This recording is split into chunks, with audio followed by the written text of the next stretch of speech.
We all live in a better submarine. Had sex with it at 14. Oh, better submarine. We all live in a better submarine.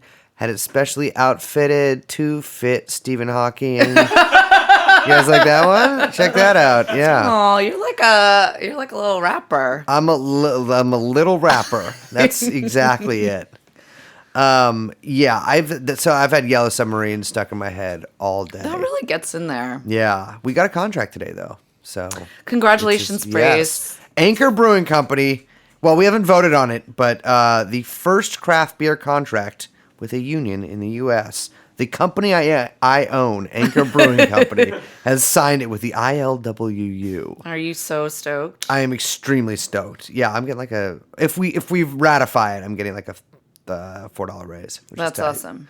Fantastic. Congratulations. Long, hard fought win over here. I know, almost exactly 2 years. Jesus. But whatever. Once first domino falls, it'll be just like in Southeast Asia. One domino falls, the next domino falls. Next thing you know, Khmer Rouge. That's right, baby. Yeah, I am so. I haven't seen you in so long. It feels like it. Wait, no, we did just hang out. We did just hang out, yeah. But I haven't seen you with what I like to see you, which is with a spit screen covering your face in front of the microphone. Yeah. Guys, hello. It's been a minute, it feels like, and I feel terrible about that. But to be honest, one, we really had no idea we were going to be doing this. Yeah. Just in general. Yeah. And two, it was the holidays. So we're trying to figure out like a better schedule, right? Yeah, and once this whole Hanukkah business calms down, because it seems like Hanukkah starts right after Halloween now. It's crazy. There's like no time in between. Yeah, once the holidays are over and done with, I will be going nowhere. I'm still going pretty much nowhere. Yeah, I don't think I have anything planned. But our schedule will regularize. Look at that. Messed up, but good save.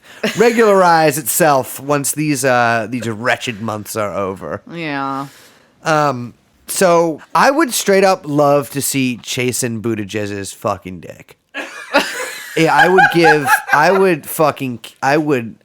can't say. He can't Instagram live it, so you probably never see it. You can't? No, you can't Instagram live that. You can absolutely Instagram live that. No. My Instagram is Bees D's 68. He seems like a man who has extreme brand loyalty. Like, he seems like someone who has a very strong opinion about whether or not he should take Uber or Lyft. Oh, yeah, absolutely. When it's like, of all the things to care about, like, yeah. You fucking suck. By the way, don't have an opinion about Uber or Lyft. Just take Lime scooters everywhere. That's what Liz does. Who cares? I hate people that have opinions about these things. Well, they think Lyft is better because it's like less. Uber, yeah. I gotta say. Newsflash. Uber, you know who's like a majority fucking investor in Lyft? Peter Thiel. Peter Thiel? Yes. Oh, must be. All right. So let me tell you, all you the motley fools out there, put your money in Lyft, because if Thiel's on the scent, that little hound dog, that little piggy could snuffle up a truffle anywhere. So yeah, Uber done, Lyft on the way up. Remember when Lyft started and had the pink mustaches? I remember I had a girlfriend at the time who got Lyft. She was an early adopter, and I was a heroin addict at the time. Very bad. I also started doing meth as well. And we got in a Lyft one time, and I was all fucked up. And at that time, I just had because I couldn't leave my shit in the house, I had like 60 needles in my pocket. And it was like an army jacket. And the Lyft driver fist bumped me, and like and I asked him, why are you doing this? He was required, yeah. Also, you couldn't pay them; it was a suggested donation, but they could rate you if you didn't give them the right donation. Like that was so it's like a way around the law. God, such they could just like rate you bad. Yeah, I was like, I'm just gonna. What I would do at the time actually is fucked up. I would take cabs and then just jump out. So I lived far you were from the market. high. Yeah, I was high. I had a friend who was European who refused to take Lyft because he said he would never get in a car with a mustache. Really? Yeah, he's like, I'm not getting in the mustache car. Typical European Turkphobia. So if offensive to me. Yeah. What if they had like trad lift? It was just the trad stash. Are you talking about the Hitler one? Oh, What's the trad stash? no, you know how all the trad boys have mustaches. I don't know what they look like. They do? I don't know. It's a thing. Okay. I think it's on its way out. Yeah. I have a handlebar mustache, so Chasen Buttigieg can grab me by it while I suck his dick. You can bleep that part out. Sorry. Jeffrey Epstein. Jeffrey Epstein. Jeffrey Epstein. Jeffrey Epstein.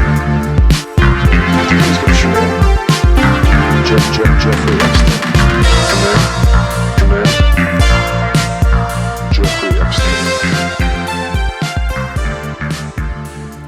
Hello. What? I'm doing a goblin thing today. Hello, Liz.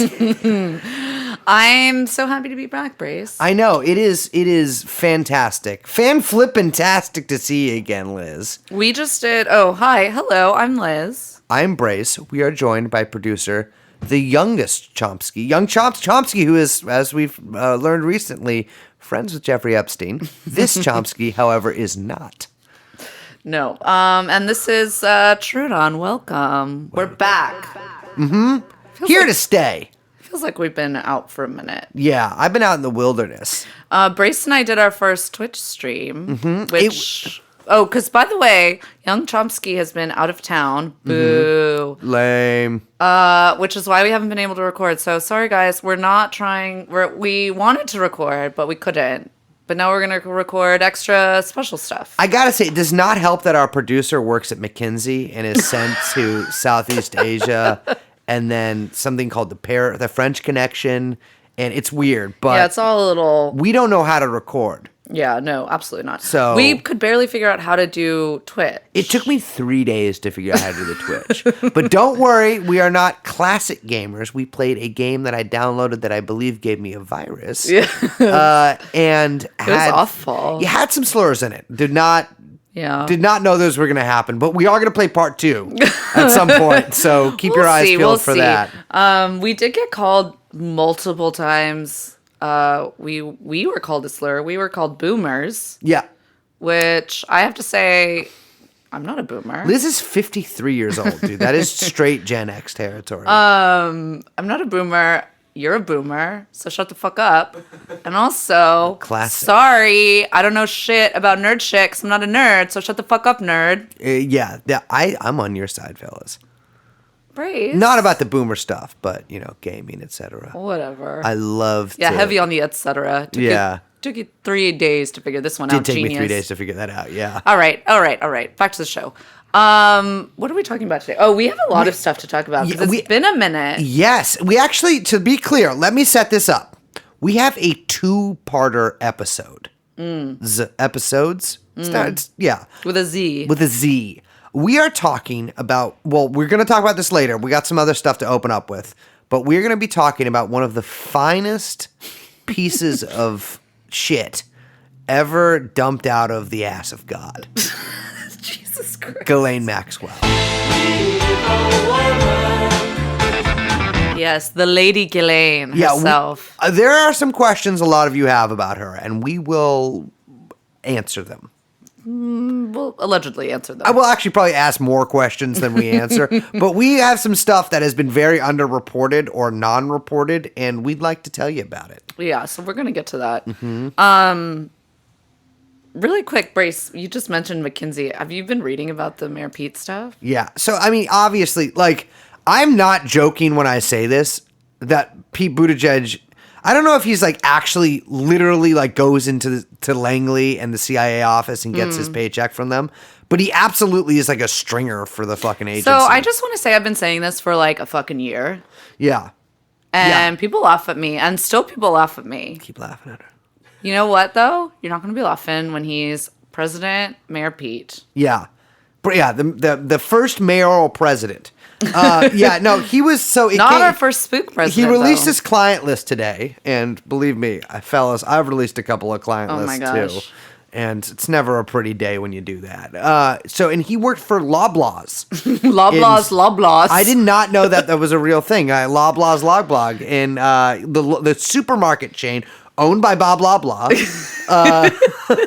You know what's so crazy though is that so before he released the client list, there was all these little Canadians. Shout out to the Canadians.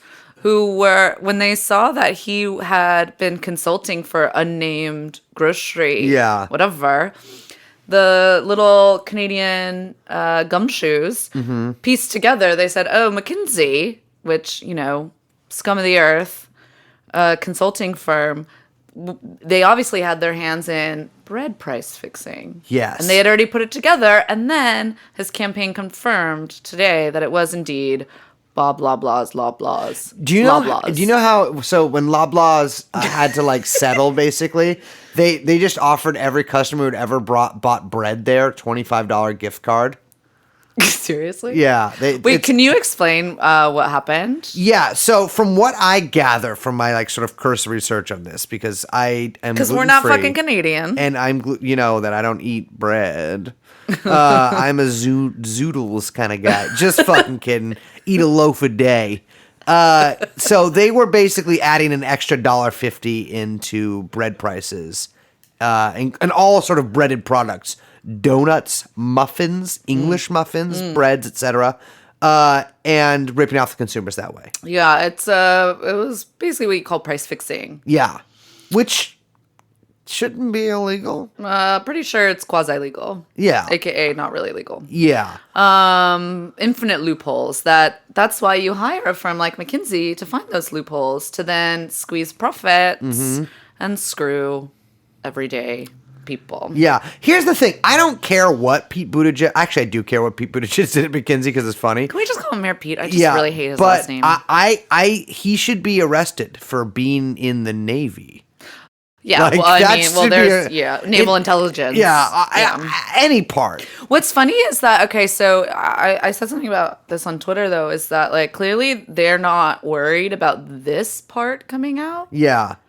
So I'm like, okay, let's look at the other clients. There was what? Department of Defense? Yeah, the Department of Defense. And he had listed that some of his work was consulting in Iraq and Afghanistan on entrepreneurial activities. So the main entrepreneurial activity in Afghanistan, and I'm not kidding here, is opium farming. Yeah. And as a former member of that trade on the client end, I gotta say it is lucrative. I mean, it is actually one of the main cash crops there, and they do not. They burn down villages in order to continue it. Yeah. Ironically, now that the Taliban are within the year going to be back in control of Afghanistan, that will probably change because when the Taliban was in charge of it before, the opium farming there was forbidden and people actually didn't do it.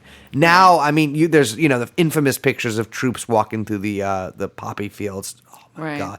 Straight up, almost joined Special Forces Green Berets when I saw those pictures. So a lot of questions about Mayor Pete, but what's even better about that is that this is all coming out of basically the war of the consultants between him and Elizabeth Warren, which is hilarious. Exactly. Yeah. No. This is they're dueling. Yeah. Well, third place. Someone's got to get bronze. Warren and Buttigieg are going after each other on this kind of shit.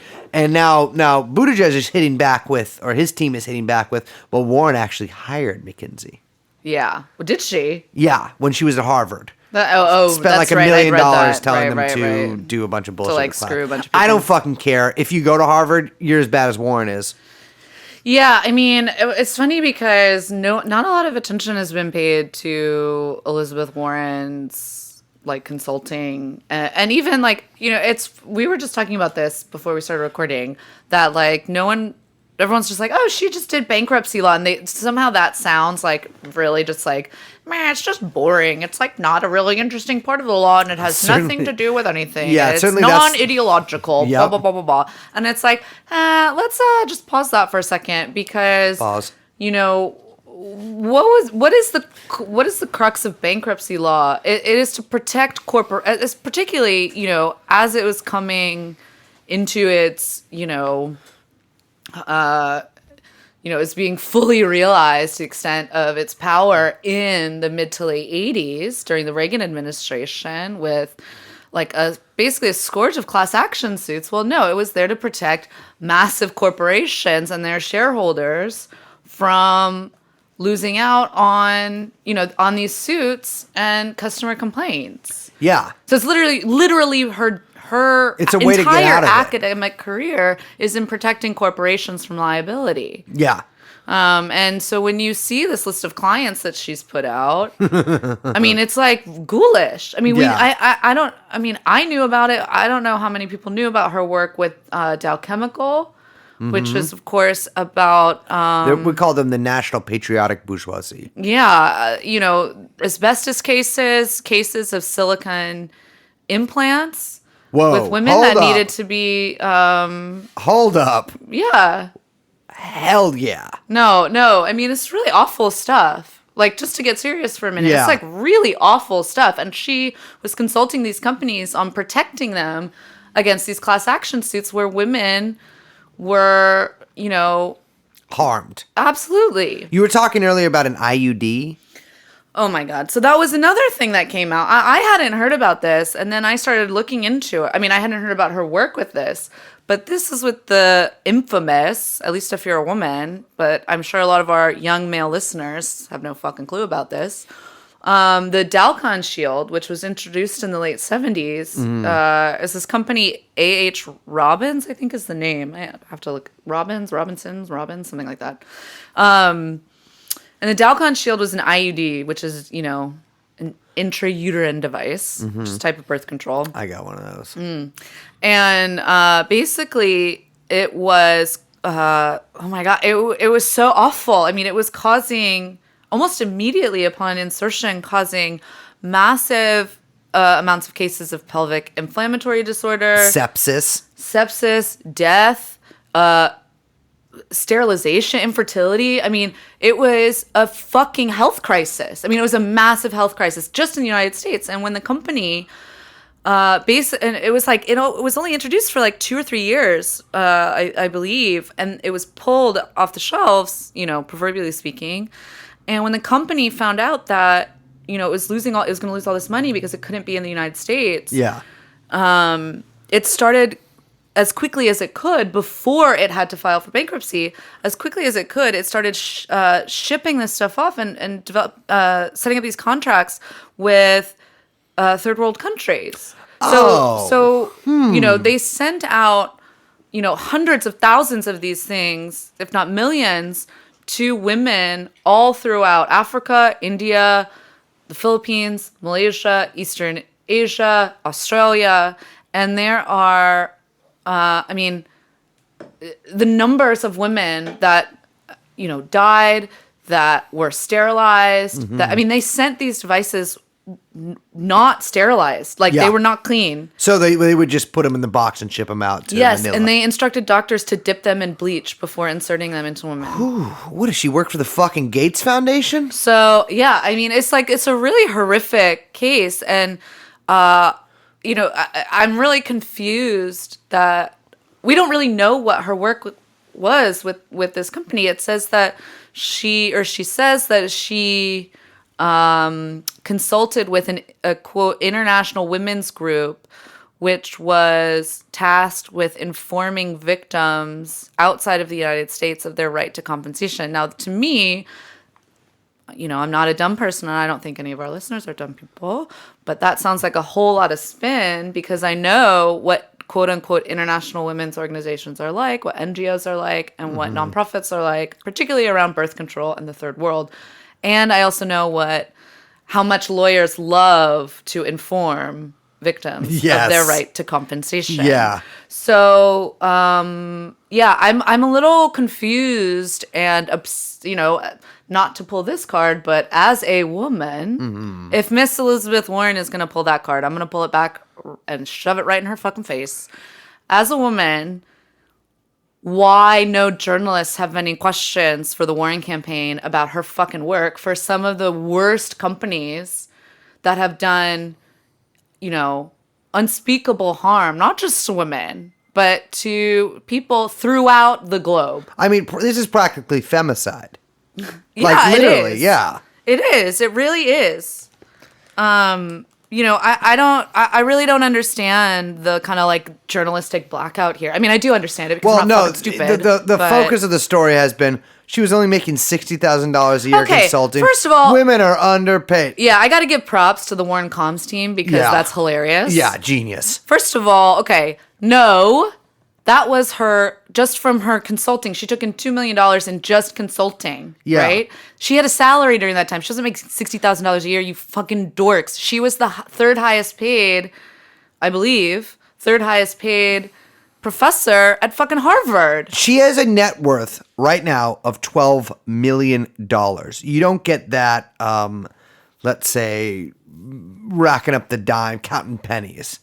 Yeah, I mean, I think that people seem to think that she is just like hard scrabble, blah, blah, blah, just trying to do the good thing in a corrupt system. It's like, but your good thing that you did was protect massive corporations from liability at the expense of working people who had been harmed and or killed. Yeah. Like, you're literally a shit person. Yeah.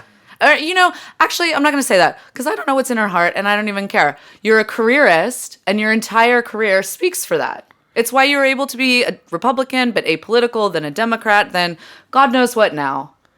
What she is what she is going to fucking prison when Bernie Sanders becomes president of the United States of America. Yeah, I just don't. Whatever. This is not what our podcast is about. But, Bernie people, sit back, relax, let them fight, let them have at it. Mm-hmm. Mayor Pete and Elizabeth Warren have way more in common with each other than Elizabeth Warren has in common with Bernie Sanders, and just keep that in mind. Yeah.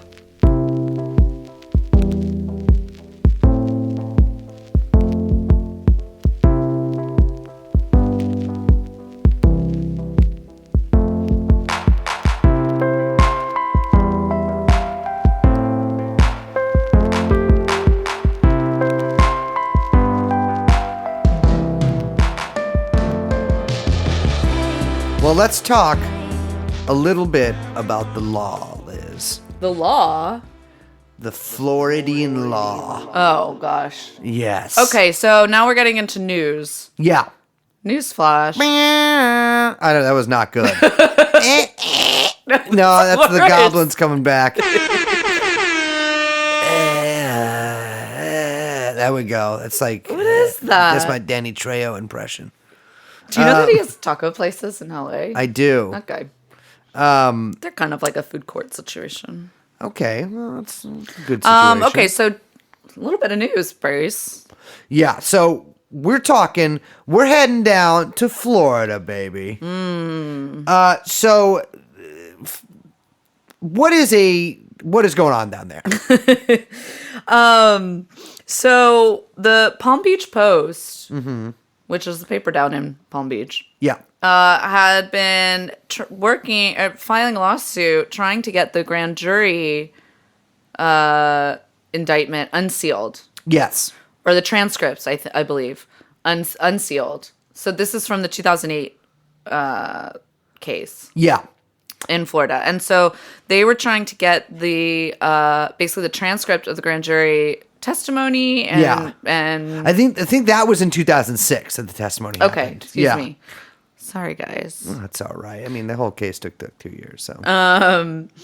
But they were trying to get it unsealed, and a Florida court ruled that they weren't going to do it. Yeah.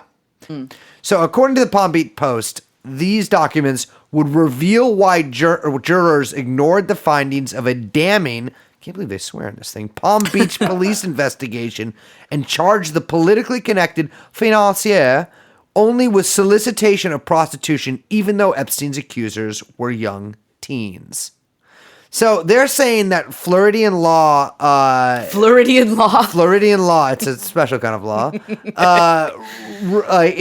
It actually prevents grand jury testimony from being revealed. It's secret stuff. I think that's just across the board. Yeah, I think so. It's funny. The governor ordered that the DeSantis. prosecution.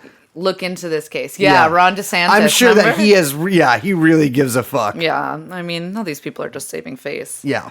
And he also said that he wants the transcript, but he hasn't said like what. I don't know. I wonder if that's like a Bill Barr situation of I want to see the tapes. This too. is all just a smokescreen. Nobody wants to see it. But yeah, so this is what the judge said. The public has no legal right to learn what happened when a grand jury allowed Jeffrey Epstein to escape child molestation charges in connection with allegations that he sexually abused dozens of teens at his Palm Beach mansion. Yeah, so here's, we knew this already, but it says the paper's investigation revealed that while more than a dozen girls told police that they had been molested by Epstein, only a 14-year-old girl was called to testify before the grand jury. So of the, I think it was about 70 victims that they identified, about 50 the police interviewed, a single one was called up in front of the grand jury. Further, those familiar with the closed-door hearing said Christier's lead prosecutor, that's the prosecution, undermined the girl's credibility by quizzing her about her MySpace pages in which she mentioned drinking and hanging out with boys, sources said. She had told police a naked Epstein had fondled her during a quote-unquote massage at his Palm Beach mansion. Right. So they don't want this to get out because they're going to realize that this jury... This whole thing was total farce. Yeah. Which we know, like, it's this isn't like we're going to find out that this was bullshit. Like, we know it was bullshit. Yeah. The whole Florida I fucking guess debacle was... The thing that I didn't realize was that that it was like a shit case that they presented from the beginning. Yeah, they did that on purpose. Yeah, I mean, it makes total sense. Yeah. And it makes way more sense than just like the hand of, the AG like coming in and exactly fucking things out. Yeah, this wasn't just like Acosta. Right. This was all of them in on this. Yeah.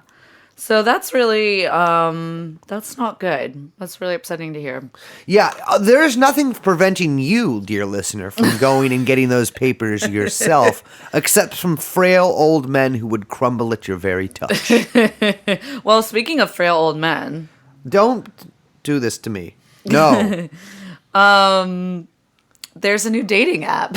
I know. You Listen, like that? me and Marsha, one of the genetically perfect women that I'm breeding with right now, did meet on a dating app that showed that we both have very low, if we breed...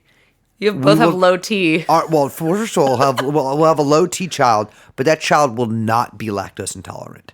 We will break the cycle that my people and Marsha's people, Marsha Steinbaum's people, have suffered for 4,000 years, unable to eat dairy without getting a stomach ache or taking lacto. But yeah, no, there's a dating app out, right? Yeah, so there's lots of dating apps out, but this one is quite Special. peculiar. And none of our listeners could qualify for it. Well, not just because of how strange it is, but also because it is by, or one of the men behind it is a man named George Church, who has quite the connection with Mr. Epstein. Yeah. Yeah, he certainly does. So, you know how Epstein funded like every fucking scientist in America who... all the crazy ones. Yeah. I mean, I'd say I was being hyperbolic there because I dislike science. Same. I'm a little Senkoist. But yeah, so this guy, George Church, who is at Harvard Medical School, a geneticist, as that might surprise you to learn. Yeah, evolutionary biologist, geneticist, cream of the crop. Yes. Big brain boys. A cringe field. Yes. He created a dating app that would match people who had like similar DNA. And it basically is like, if you two people fuck, like you should only mate with people that when you have a kid together, that kid won't have like small Dickinson's disease, which I do not suffer from. Yeah. In fact, I am a carrier. But yeah, it's about basically like genetic dating, which should creep you out. Like if you feel uncomfortable hearing this, you're right. Yeah, it's basically it's like a soft eugenics. Yeah, and maybe not a soft one. Maybe it's a hard one. Yeah, well, it's very let's Gattaca. stay away from the soft, hard stuff. Yeah, very Gattaca. Maybe it's called like Eugenly. That'd be so great. The little like whoop. Yeah, or just UGNX. Yeah. So, yeah, he got money from Epstein, of course, and was basically like 90% of the rest of these scientists was like, well, sometimes bad people inadvertently do good things. Him giving me money was good. He said that he had nerd tunnel vision when it came to Epstein. So the light at the end of that nerd tunnel is an anime girl with her breasts out.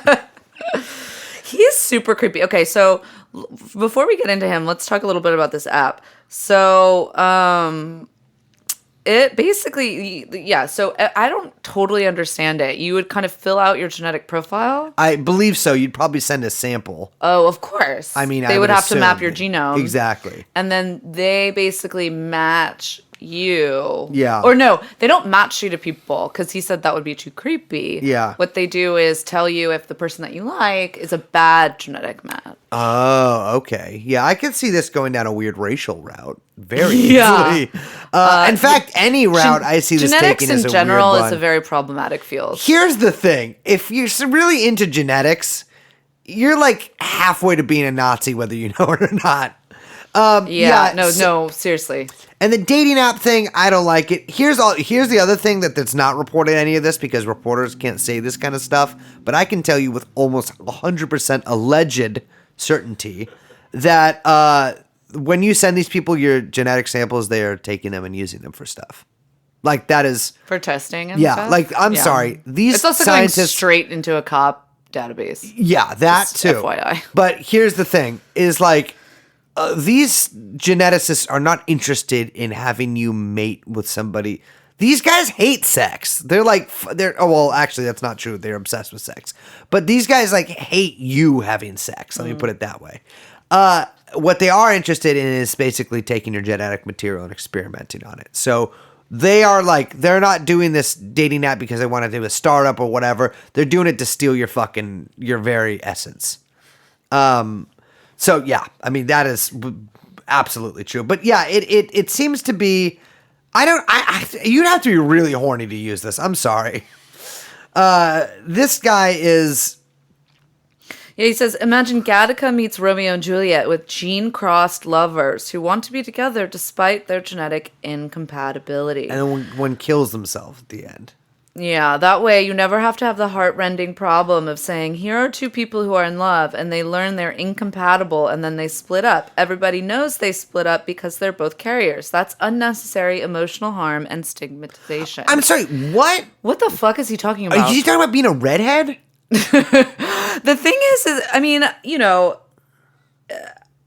first of all, when does this conversation happen? When I'm like, darling, who's that fucking chick I like? Cruz. She's Penelope Cruz? Yeah, Penelope Cruz. I'm like, Penelope, I want to, we have been smashing for fucking months now. I know you think that I'm the hottest man who's ever lived. But before we smash for good. Yeah, for instance. Well, I'm drawing from memory here, so it's taking me a sec. And I was like, oh, wait, but my grandfather had Alzheimer's, and it looks like your grandmother had Alzheimer's. I think that our kid might get Alzheimer's, so I'm going to start dating Mila Kunis. That's like, is that what this, is that the situation he's imagining? Yeah, I don't know here? what, this is just I don't ridiculous. know women's genetics. No.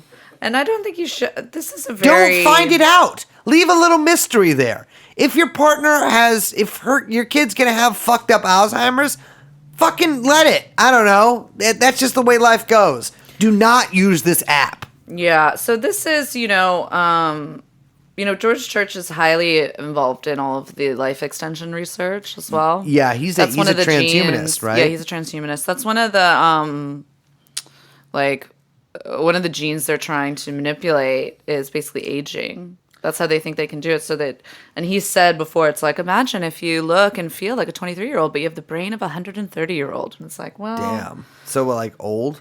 Fuck. That's like in The Irishman, basically. You'll just have that, Haven't seen it yet. It's great. Haven't had a 4-hour block out. Oh, it's lovely. Yeah. I'll cook you some lasagna and we can watch it. Absolutely. I'm lactose intolerant. Don't Oh, really want to say. Feel like it's kind of A+ for you to keep saying that kind of stuff to me. Liz, maybe you could not kind of say that kind of stuff. I'm going to Gattaca your existence out of here. So I'm trying to end every sentence with a question, just like those kind of no, but seriously, it's what's crazy is it's not just basically like eliminating genetic carriers Yeah. in these kind of like mating tables or whatever they want to figure out, which by the way is creepy enough in general. Like Yeah. we're already getting into some really, really Not liking just it. dystopia, scary shit. I have the opposite of a boner right now. I'll tell you yeah, that. yeah, it's all the way inside. That's not what the opposite is. It's a spiritual thing. Still technically hard. But no, but it gets into actually gene augmentation. Yeah. And this is where the really scary, and this is, what they're doing in, I mean, there's a lot of reports that this is what they're doing in China, the CRISPR initiatives and that technology, the quote unquote designer babies that you hear about that maybe that's a little bit more sensational than what it actually is. I don't know. It's hard to say. You never really know what is actually coming out of China or not. Yeah. But just, it's safe. You should know that they're pouring almost all of their university money into genetic research. Yeah, like all that stupid money that the universities have that like you don't have to pay for your healthcare is literally going to making rich people's dicks bigger and their babies hotter. Like that's actually literally what they're doing. This says, at meetings, some involving groups of, quote, transhumanists interested in next steps for human evolution, George Church likes to show a slide on which he lists naturally occurring variants of around 10 genes that, when people are born with them, confer extraordinary qualities or resistance to disease. One makes your bones so hard they'll break a surgical drill. I gotta say, so he's talking about like X-Men. he is. Is that a gene that people have now? Yes, it's like basically like turning genes that we all have on. That's fucked up. Yeah, so we can become X-Men. I don't want to be like an X-Men. this. No, I They're don't like literally any just of gonna this. make me do a hard. If I become an X-Men, I guarantee you that my boss will just give me a harder job for the same amount of money. By the way, like anyone listening to this is like, oh, that's kind of cool. I don't know, it sounds okay. First of all, they're not talking about you. Yeah. Like poor Joe Schmo. You're not becoming X-Men. You're not gonna be a better pipe fitter. You know who's becoming X-Men? Fucking Chasen Buttigieg. Mm-hmm. Mayor Pete will be X-Men, and that's fucking terrifying. Jeffrey Epstein. Exactly. It's all these people, pedophiles, pedophile X-Men. Absolutely. That's what we're looking at. Here's the only gene that is turned on for them right now. It's the pedophile gene. Actually, is it nature That or is- nurture? Oof. I don't even want to. We're not think even about getting that. into that. Yeah. Yeah, this I'm is in a carrier. freshman dorm room. Yeah. It's like those signs that say ped-Xing. Yes. So here's the thing, I think. Are you familiar with the church committee, Liz? I feel like there should perhaps be another church committee.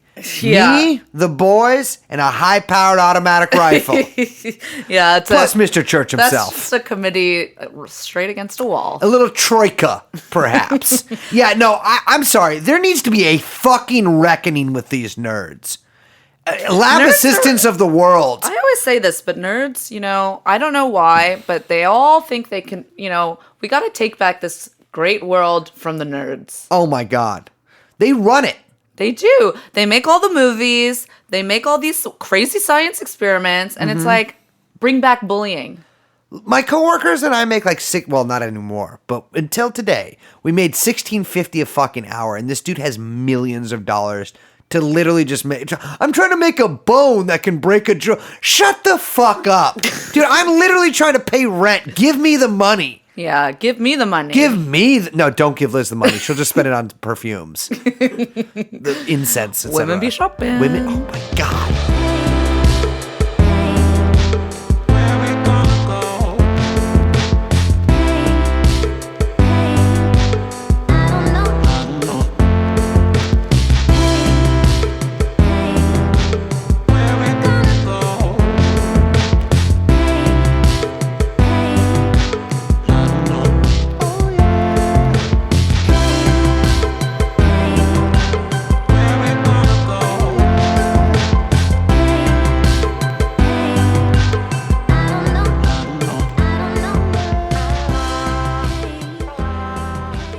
Yeah. So speaking of shopping, I believe I have stumbled upon a picture that everyone has seen by the time this aired of Jeffrey Epstein, friend of the show Harvey Weinstein, and former co-host Ghislaine Maxwell at Princess Beatrice's 18th birthday.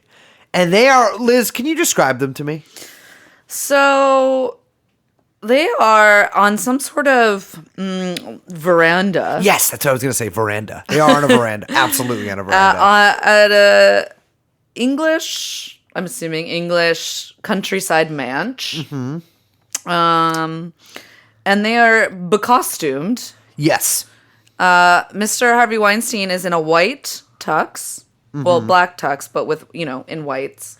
Yes. This is Ghislaine looks awful. What? I'm sorry. I mean, this woman, first of all, she did not get the aging gene turned on because she is just melting into her. Her tits are slumping. Yeah, they're shrugging. They're saying, Yeah, ugh, I'm done. They don't want to be body. there. No. They're like, oh, I'm ready for Princess Beatrice's 19th birthday. Yeah. She's in some sort of sad, sheer paisley blouse with some kind of camisole underneath. She looks like it's fucking 2004. She looks like she's working in an Appalachian fucking candle shop. No disrespect to my Appalachian homies Yeah, out it's there. quite unfortunate. And then she's wearing some kind of necklace that she bought at some, tawdry gift shop at some seaside resort. Yeah. Some kind of shell Morro on it. Bay. Yeah, exactly. Just disgusting. And she's got a tacky gold mask and some red ostrich plumes. Smiling, grinning like a fucking jack-o'-lantern. I'll tell you what, like a fucking pig. And Jeffrey, my man Jeff. Excuse me. Address him by his rank. He is that a Marine, a naval uniform or Marines? I got, that I'm in the service. My friend Chris, who is a Marine, well, he's an ex-Marine, texted me the day this came out. Is like, was Jeffrey Epstein in the Navy SEALs? So it is a Navy SEAL. I believe it's a Navy SEALs uniform. Okay, so it's a white. We're gonna It's say dress uniform. Yeah, white Navy SEAL dress uniform with many ribbons. Many ribbons. He's both got ribbons and he's actually wearing medals in the Soviet style. Do you know that? You know how those like American or like Western army people wear like they have those bars with the little colors on them that denote their medals. The Soviets, baller, would just wear the actual medal. So that's why you see those pictures of people with like 50 medals across their chest. Yeah. Mr. Epstein is imitating our forefathers there. Interesting. Yes. Could be a sign. I gotta say that Jeff's posture is pretty good right here. I mean, gotta say classic. Classic Jeff. So Harvey Weinstein's belly is going the way of Ghislaine. It might as well be Ghislaine Maxwell's third tit. It is sinking so low. Harvey Weinstein is dressed like an Eton graduate. Yeah, Eton. Yeah, he looks like he's been eating a lot. Yeah. And strangely enough, he actually, I think, he looks a bit quite smaller here than he does now. Yeah. Well, he's doing the whole put on I'm frail bullshit because he's on trial. That's what they always. That's why he's walking around with a cane and shit. Yeah, so it's quite a strange. But no one had seen these. This is the quote from The Sun, who leaked the photos. Which, by the way, not a regular reader of The Sun. I just want people to know that. Not a fan. The evil trio are seen smiling in an astonishing image taken at Windsor Castle. I don't think this is Windsor Castle, actually. It says Windsor Castle, but I'm not sure. Sun, not exactly the most reliable source. And then there's a following photo of Andrew, Fergie, Beatrice, and is that Eugenie? That would be Eugenie. I gotta say, these bitches look fucked up. Yeah, not great genes. What the fuck? These chicks need CRISPR more than... I'll tell you what. Look at a picture of Prince Andrew's children. It's a lot of jaw. A lot of jaw. They're big. They have... You know how, like, chicks have cheekbones? I guess guys do, too. But all chicks have cheekbones? Liz showing me hers right now. These chicks have just, like, 8 more bones in that part of their face. Every British person, it's because from all of the kind of like incest, yeah, they just grow more bones. Oh, so okay, this is So we are actually watching Eugenics in action, Eugenies in action. And I gotta say, I want to bring this up again. That I forget which one of these Royal Thoughts was going to start a podcast Eugenie. about human trafficking. It was Eugenie. Well, honey, you missed your first shot at a big interview right there and then. Yeah. It's sort of like Andrew's neck grew into their chin. Yeah. And that's what he passed on to them. What is with these naval men? I don't know. So Andrew, yeah, they're all, Epstein. she's all dressed in, they're dressed in some like Marie Antoinette-esque, outfit dresses. They say it was Victorian theme, but I gotta say, what's interesting? Yeah. Just for some conspiracy nuts. No age of consent in the Victorian times? Well, not that. Oh. But I will say that the three, back to this Weinstein, Epstein, and Ghislaine photo, is that we've got a naval officer, Yep. a man in a tuxedo, and a woman in a mask.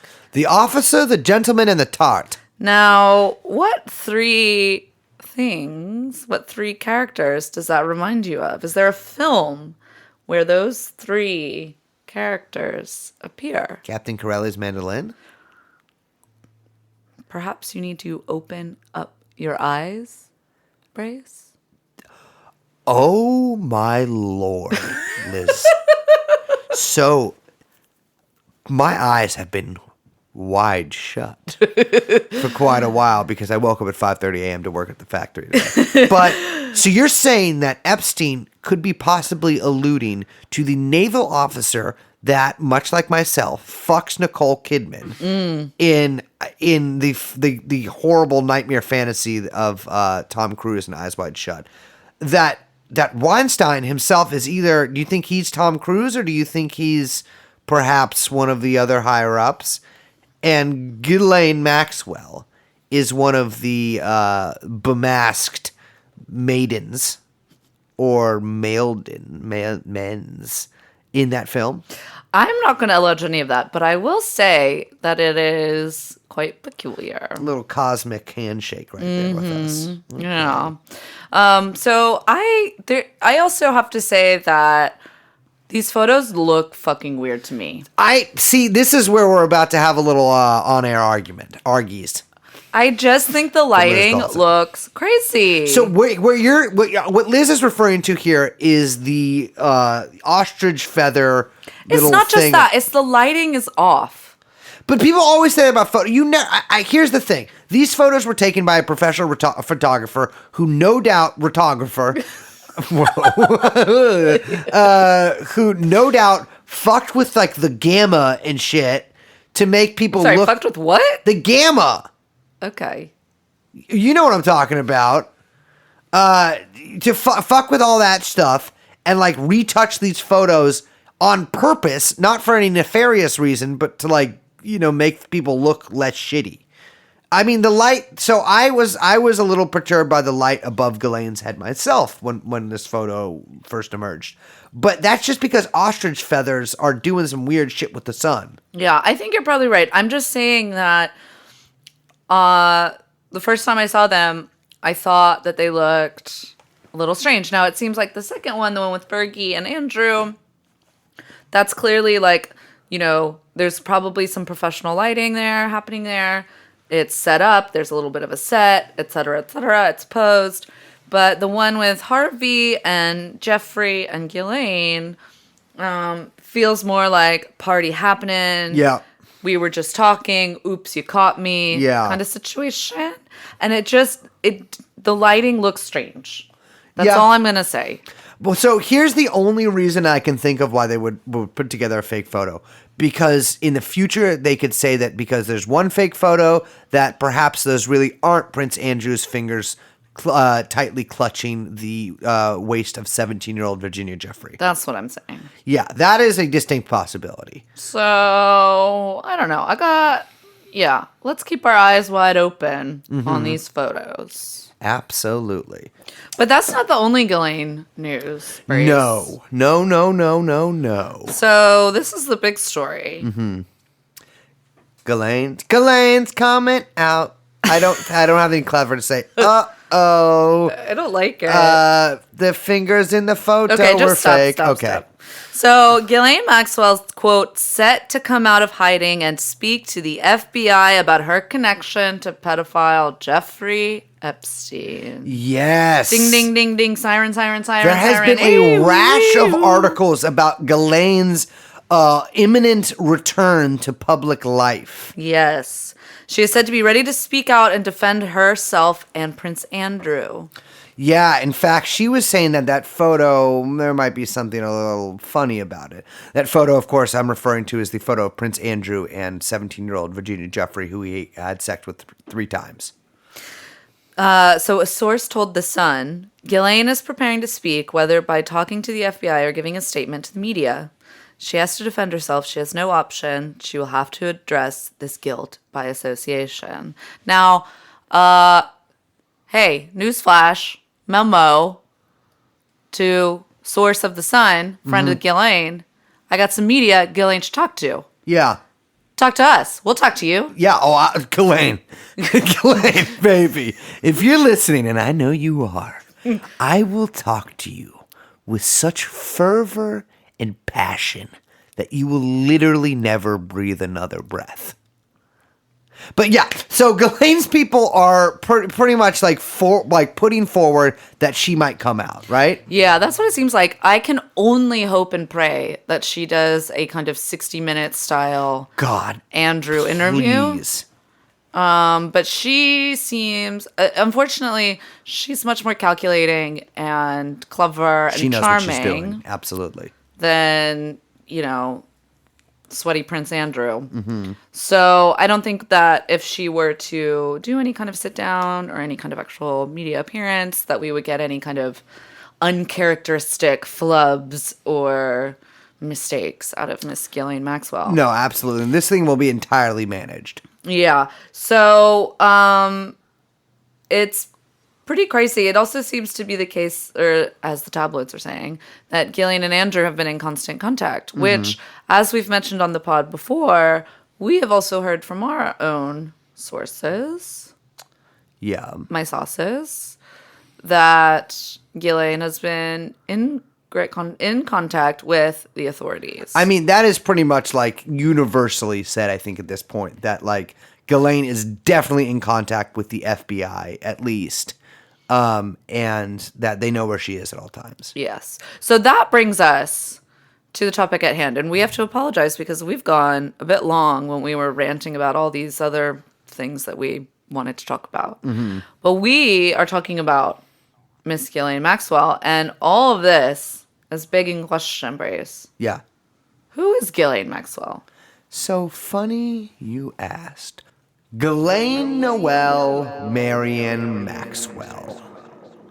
Well, she is a complicated figure, to say the least. So she was born on December 25th of 1961 in a little place called, I'm going to need some help with this, Liz. You're a girl, so you can speak French naturally. What is this next one? Maison Lafitte? Oh, that was so good. My God. Maison Lafitte, France, which is a small town in France known for its horse track. Now, I noted that this is a possible symbolistic connection relating to her friendship with Chelsea Clinton, a woman who looks like a horse. I don't know about that. She is the 9th and youngest child of Robert Maxwell. Yeah, so there's a lot of siblings. We've talked about a lot of them already on the podcast. Yeah, a lot of them are losers, which much respect. Some of them are very successful. Yeah, I feel like most large families with like very large patriarchs. Literally insanely large Oh, patriarch I mean in that this like case. literally. Gigantically fat man. Yeah. Robert Maxwell. That the like fail son quota is always kind of like out of balance. Absolutely. Like yeah. when you look at like the Trump family, Yeah. I mean, incredible. Also, Huckabees. Yes, the The Huckabees original have their large own large. adult sons. Yeah. Wow. Well, so this. We've got a good amount of daughters here. Actually, have been more successful, but she is the 9th and That's youngest. And Robert Maxwell. We are going to do a quite a bit on Robert Maxwell in another episode. But for now, let it be known that Robert Maxwell was a refugee from what later became Czechoslovakia, or what was Czechoslovakia, what later became the Czech Republic. It is now strangely named Czechia. That's a terrible name. Horrible. No one's going to call you that, guys. He moved to Britain, where he joined the British Army, I think at age 18. World War II, fought in World War II, possibly executed a German officer who was unarmed, which much respect. And then after the war, made a bunch of money getting translated German scientific materials into English, selling those, eventually grew a publishing empire, the Mirror Group, owned the New York Daily News, etc., but was also doing a little bit of, you know how hard it is in media. He was doing like most of you media types do. He was working for the Israeli government. So he was spying for Israel. Not just Israel. He was spying for a lot of people, by the way. Yeah, he was working all angles. And hitting it from all sides. Yeah, absolutely. And the thing with Robert Maxwell is he served very well his purpose, or one of his purposes, as the sort of Israeli conduit to the Eastern Bloc. So he was fucking smoking doinks with Marcus Wolf. He was hanging out with Gorbachev, doing a little boogity blow. And he was actually even rumored to be involved in the 1991 unfortunately failed coup in the former Soviet Union, where the communists tried to get back. Well, hardliner communists tried to get back. None of them were really, at that point, Maoism was. Anyways, so Maoism was really supplanted it. So he was looting the treasury from his company. His companies. Yeah, so he was actually and this is important when we get into talking about Ghislaine. Yeah. Is that but he was being investigated. Yeah. At the moment of his untimely demise. Yes. For looting the pensions of his own company, correct? To the tunes of hundreds of millions of dollars. Possibly tried to extort Israel, who allegedly possibly threw him off a boat and into the ocean to die. Yeah, no. So he fell off his yacht. The Lady Ghislaine. Yeah. And we should mention that, or we have mentioned, but again, we're dealing with a very large man. Huge man. Center of gravity. Quite low. Yeah. So to tip it over, much easier. Yeah. Because you're pushing from a higher, right? So the angle that you'd have to kind of hit it at to lift that low center of gravity over the edge of, the bow. Exactly, the bow of a vessel. Sea vessel. I don't know how large the yacht was. Could be a ship, could be a boat. Well, we've got photos. But so that's going to be a much easier kind of tipping point, if you will, than kind of, say, a man carrying such weight at a low center. Yes. Falling out of his own volition. You seem to have thought about this. I have. I have graphs I could show you. Yeah, okay. Diagrams. So we'll get to more on that later, Ghislaine's reaction to that. But, let's go back to Ghislaine's early life. Yes. So she spent most of her time at a place called, because her father, at this point, the point she was born, was a very rich man. And he owned a little, what are those things that British people always live in? Mansion. He owned a mansion called Headington Hill. Terrible name. In it was in Oxford. 53-room mansion, which she would be in a 50-something room mansion a lot later in her life as well. She went to Headington School, which was a private all-girls school, where I'm sure she was traumatized in various ways, like all of them are in Britain. And then she went to Marlborough College, which is actually a high school, another private high school, and then Balliol College at the University of Oxford. Guess who else went to the University of Oxford? I love tons of pieces of shit, but Chelsea Clinton is who I'm talking about here. Oh, yes, of course. Her father put her in charge of a football team in Oxford. Just as one does. Yeah, Oxford United. Girls can game, too. We should say that it's widely reported that Ghislaine was Robert's favorite daughter. Absolutely. He'd bounce her on her knee all the time, right? They were very, very close in ways. And also the oldest daughter, the oldest Maxwell daughter, and I'm forgetting her name. She never comes up because she's changed her name and was living basically under a different identity. I mean, it's her husband's name, I'm assuming. Yeah. But she is nothing to do with the family. Yeah. But she and the sons and everyone else had very contentious relationships with Robert. Yes. That there's rumors of violence. You know how these men are. Screaming. He horribly mistreated his wife. Yes. There's definitely rumors about domestic violence situations. Absolutely. Beatings. the way that he would like school his kids and discipline his kids, very extreme. But that but what I mean is that the eldest daughter is quite estranged, and from the entire family. And Ghislaine was the youngest. Yep. And the like prized possession of Mr. Robert Maxwell. Yeah, we have a quote here. In his biography of the tycoon, Maxwell, The Rise and Fall of Robert Maxwell and His Empire, Greenslade recalls one evening in particular when he was sitting in his office with Maxwell and the daredevil teenager wandered in. He says Maxwell gave his daughter a scolding for always taking risks, doing stupid, dangerous things, after she had a near-fatal accident after diving off a boat. She was quite clever at dealing with him, Greenslade explains, adding that she always spoke sweetly to her father in ways that he found difficult to challenge. After Ghislaine left, Greenslade says Maxwell turned to him with a sense of pride in his voice. She's like me. As the daughter of a father, I should say that you learn little tricks when you're a young kid. And they stay with you, don't they? They do. They very much do. Yes. So I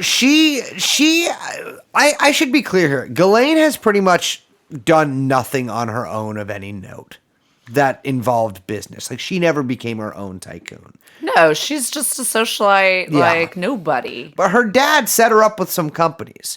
After she graduated from Oxford, I mean, she was, well, there's two parts to this, basically. But she was a party girl, but also sort of in charge of basically fake companies. Yes. Our father set her up with a company called Maxwell Corporate Gifts, which I have been very hard-pressed to find information on. The most I can find is descriptions of it as a corporate gift. I assume it's like fruit bouquets. Yeah, these are all shell companies for nothing. Exactly. I'm nothing sure just burgers. basically a way to give her money probably at a lower tax rate. Absolutely. We'll talk about some more of her companies later. But she was a party girl after Oxford, right? Yeah, I mean, I would be. Yeah, you were. She was a huge fixture on the party scene, and she started the Kit Kat Club. Now, not the original Kit Kat Club, which I'm sure many of our members are very familiar with, but a new all-women's Kit Kat Club. I found their website, actually. Did you really? Well, their website technically still exists, but there's nothing on it. I found a Internet Archive copy of their website, and it was like a month-long activities calendar. Bunch of fucking boring assholes speaking. It's basically like The Wing. Yeah, I know. It actually really is exactly like The Wing. Yeah, it's just a social club for rich ladies. For rich ladies, yeah. Shout way, out to The Wing. You suck. Yeah, sorry. I didn't call you back, babe. But yeah, her dad, though, was trying to set her up with a mate. Oh, that's right. This is very funny. Yes. So I love this little detail. I know, you do. So Robert really wanted Ghislaine to marry, drumroll, John Kennedy. John Kennedy? Mm-hmm. Well, what happened to him? Well, but... And who broke that story? Larry Salona. That's true. But I just think that's hilarious. One, because, first of all, who wouldn't want to set up their daughter with I know, like, JFK this is a Jr.? notable fact. I mean, like, the most handsome man of the 90s. So, Robert, I get it. Yeah. Two, we have to talk about the QAnon connection here. Yes. So the QAnoniacs, Liz's other podcast, which is she does under the name the Praying Medicess. Oh my gosh. The QAnon people think that John JFK Jr. is actually Q, right? Yes. So or it's either Trump or it's John. Yeah, Kennedy like could Jr. be one. Yeah. So in the universe next to ours, like, in the vast panoply of universes, right, where the universe next to ours, then this is like the John Q-universe. did survive or whatever. Ghislaine is his wife. Yeah, wild. Wild. Oh my god. By the way, Ghislaine, that is so like upsetting to think about, because Carolyn Bessette is like Angel who walks among just horrible demon spawn in Manhattan. Yeah. And the idea of Ghislaine pulling the beautiful Impossible.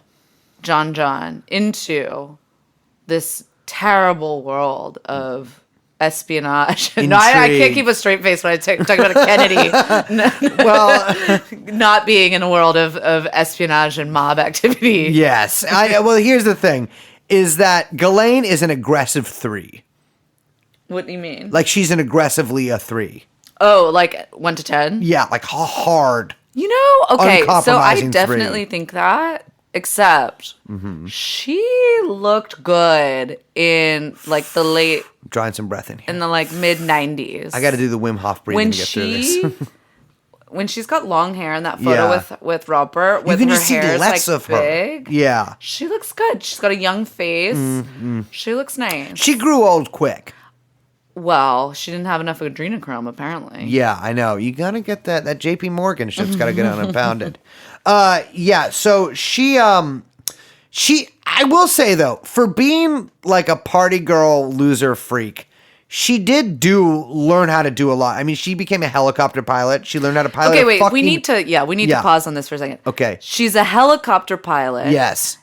And she knows how to pilot a submarine. Yeah, the submarine part does give me a little pause. The there. helicopter part doesn't? No, because if you're in the Epstein Nexus and you're a woman, you are halfway to becoming an aviatrix already. I learned that word. I An like aviatrix. That is a female aviator. It's very sexy. It's insanely sexy. It brings to mind a woman with Russian accent and leathers. I know, I like it. So she's going. The word on the street is that she, like, I've read this from several sources, that she learned how to become a helicopter pilot, basically so that she didn't have to record who came to Epstein's island with her on the helicopter. Oh. Yeah. So Ghislaine, like all gals, is looking for love, right? And it's hard for somebody with such a face. Well, and a patriarch looming Yes, over. He was very exactly. protective. Extremely protective. Did not like any of the boys that she brought home. No. And there was one in particular, though, that she really hung her shingle on, so to speak. His name, and I'm sorry, our Italiano friends, please forgive me. She dated one Count Gianfranco Sigona Mazzone. Oh my God, Brace. Count Gianfranco Sigona Mazzone. So he is actually Ciccona. not only Ciccona. Ciccona? Gianfranco Ciccona Mazzone. Gianfranco Ciccona Mazzone. I don't know. Well, I mean, it's fine. I should look at his passport. I'm not Italian. From the Knights of Malta. What? Yes. So our friend the Count, a little about his background first. His grandfather was a man named Giuseppe Volpi de Miserati, who was the governor of a little place called North Africa. Now, why would an Italian be the governor of North Africa? What do you mean, governor of North Africa? Well, in the 1930s, there was a country called Italy back then, too, as well. Except it was ruled by a guy named Mussolini. Mussolini. Ooh. Yeah, Mussolini, of Bit of a rough course, time. was in charge of North Africa. Well, yeah, he owned North Africa. And Right. A little bit of an imperialist there. It certainly had his claws into Africa for as long as he could. Kind of got wiped out pretty quickly there. Yeah. And he placed Giuseppe Volpi di Maserati, who is also known as Italy's Henry Ford.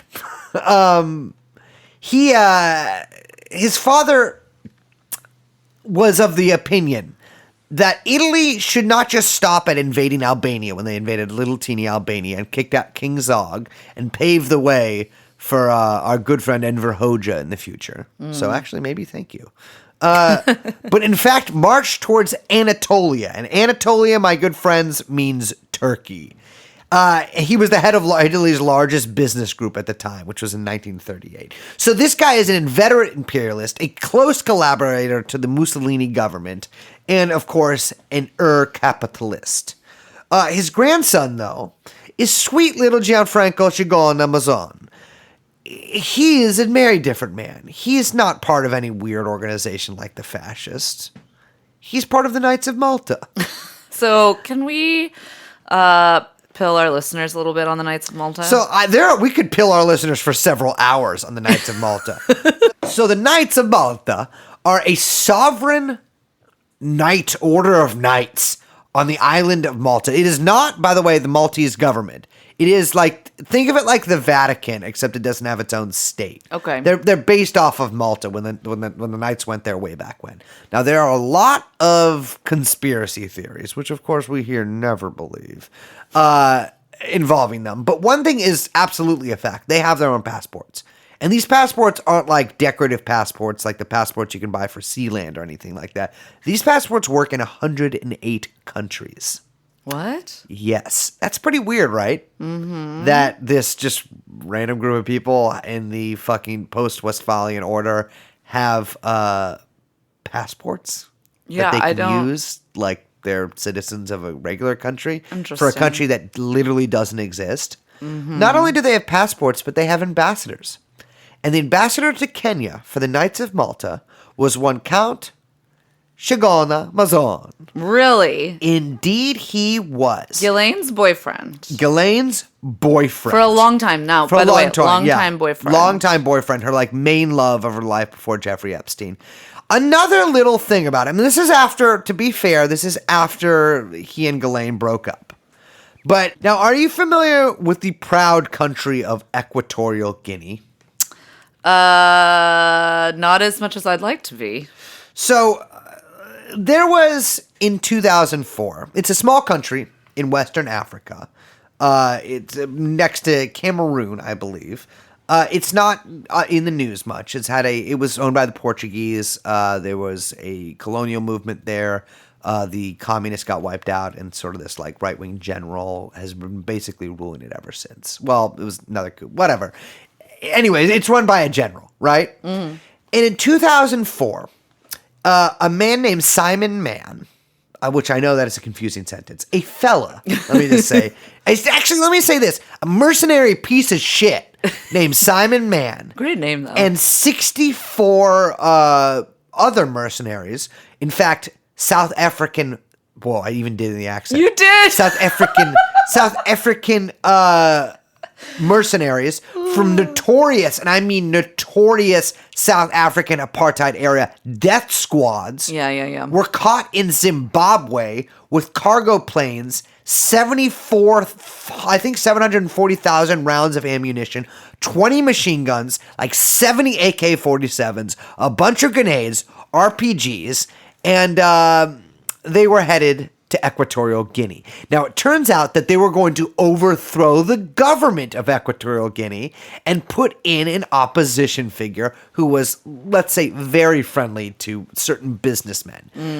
Now, this businessman kind of became revealed. So Simon Mann was arrested. All these guys were arrested. He was put in jail in Zimbabwe, and I think later, actually, in Equatorial Guinea, I think he became president with the president of, or excuse me, I think he became friends with the president of Equatorial Guinea because he received a presidential pardon there, and now is like back on the talks. He talks at Oxford. He's an Eton grad. Or Eton. How do you say it? Eton. He went to he goes to Eton and talks. Of course, he's a graduate from there. But he was financed by famously one Mark Thatcher, the son of Margaret Thatcher. Who For a second there, I thought herself- you were saying Margaret Thatcher wrong. Yeah, Mark. Who's this? Mark, the former male PM of England. No, Mark Thatcher, the son of the late and dearly, thank God, departed Margaret Thatcher, who herself is said to have given the okay to this, and in fact suggested that their next target be Venezuela. So it comes out that Interesting. Mark Thatcher was involved in this, and this whole thing called the Wonga List appears. And guess whose name is connected as a financier of the coup? That would be Ghislaine Maxwell's ex-boyfriend, the Knight of Malta, Count Gianfranco Ghisalaine Maxwell. Okay, so pull back for a second. You're telling me Yeah. that Ghislaine Maxwell, the prized favorite daughter of global/Israeli super spy Robert Maxwell, Yep. who died mysteriously when he fell into the drink. Wait do you hear about how the Count died, by the way? That his daughter, the great love of her young life, was the grandson of a Italian fascist leader who later then financed an attempted British coup orchestrated by Margaret Thatcher in Africa. Well, Margaret Thatcher's son, but yeah, yes. All those details are correct, yes. Yes, that is true. So that's crazy. And also, that's a big leap from wanting to date John Kennedy. Yeah, well, actually, considering John's relatives, actually not that big of a leap. They weren't related to Mussolini, at least. Well, they was related to RFK, who is not exactly... I'm sorry, the woke RFK fucking revisionist history bullshit. Fuck you. Okay, but that's not Mussolini. Saran also possibly innocent. Probably innocent. Probably too, yeah. So guess how the Count died? Well, you know how Robert Maxwell perished by falling off his boat? Well, the Count perished in a very public, fiery crash at an air show. Really? In Africa. Oh, yeah. He was a big South African businessman as well. He lived in South Africa, had many businesses there, which any white guy that's fucking around in South Africa... Don't trust him. Do not trust. Especially one that has this close of links to the former intelligence service death squad members. Yeah. Yeah. Yeah, so he died in a plane crash. Now, Detective Brace, Reporter Brace. Yep. Do you have any suspicion that perhaps some foul play was afoot? So there is one famous historical parallel I can draw to the hero General Lin Biao, who could have saved China from Dengist revisionism, but perished in a mysterious plane crash when he was forced to flee for his life. I think possibly the same thing can happen, except this guy's bad. Right. Yeah, no, absolutely. Yeah, absolutely. The things don't just happen in this world of these people. No, little cosmic handshake, as you say. So, yeah, that is, unfortunately, listeners, just the beginning of Dear Ghislaine's. I know. We went long on all our rants in the beginning that we have actually so much more to talk about. So we're going to get into more of it on the Patreon episode for this week. But that's just a little taste of the life and insane, perhaps non-death of Ghislaine Maxwell. Yes. So... thank you for joining us in this episode of everything you wanted to know about Ghislaine Maxwell was too afraid to ask a hard 3 about. And we shall see you. Hold on, Brace, stop! Don't finish that sentence! This is you from the future with a message that you forgot to record! This is so stupid. Liz, don't embarrass me like this in front of my past self. We are going... Guys... I am so excited.